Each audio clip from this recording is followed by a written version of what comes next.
সম্মানিত দর্শক, এক বোন প্রশ্ন লিখেছিলেন যে কোনো নাপাক কাপড় পাক করার জন্য, পবিত্র করার জন্য কতবার ধুইতে হবে, কতবার ধুইলে সেটা পবিত্র হবে, পাক হবে। তো এই প্রশ্নের উত্তরটি খুবই সংক্ষিপ্তভাবে আপনাদের সামনে উপস্থাপন করছি। তা হলো, আপনার কোনো কাপড় যদি অপবিত্র হয়, নাপাকি লাগে, তাহলে সেটা পাক করার জন্য প্রথমে ওই নাপাকি দূর করতে হবে। ওই নাপাকি দূর করার পরে যদি আপনি একবার ধৌত করেন খুব ভালো করে কেচে, এবং ধোয়ার পরে দেখেন নাপাকের কোনো চিহ্ন নেই, কোনো গন্ধ নেই, তাহলে সেটা পাক হয়ে গেছে। আর অতি সতর্কতার জন্য আপনি চাইলে 2 থেকে 3 বার ধুইতে পারেন।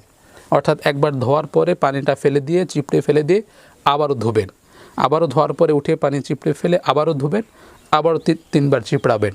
এটা হলো অতি সতর্কতার জন্য, তবে এটা বাধ্যতামূলক না। যদি আপনি দেখেন যে 3 বার ধোয়ার পরেও আপনার নাপাকির দাগ দূর হচ্ছে না, গন্ধ দূর হচ্ছে না, তাহলে আবারও ধুইতে হবে, 4 বার 5 বার ধুইতে হবে। যদি আপনি একবারে ধুইতে পারেন সেটাও জায়েজ হবে, অর্থাৎ নাপাক কাপড় থেকে পাক কাপড়ে রূপান্তরিত হবে। আর যদি আপনার মনে হয় যে না, আরও বেশি ধুইতে হবে, না হলে সন্দেহ থেকে যাচ্ছে, তাহলে 2 থেকে 3 বার আপনি চিপড়ে ধুয়ে নেবেন।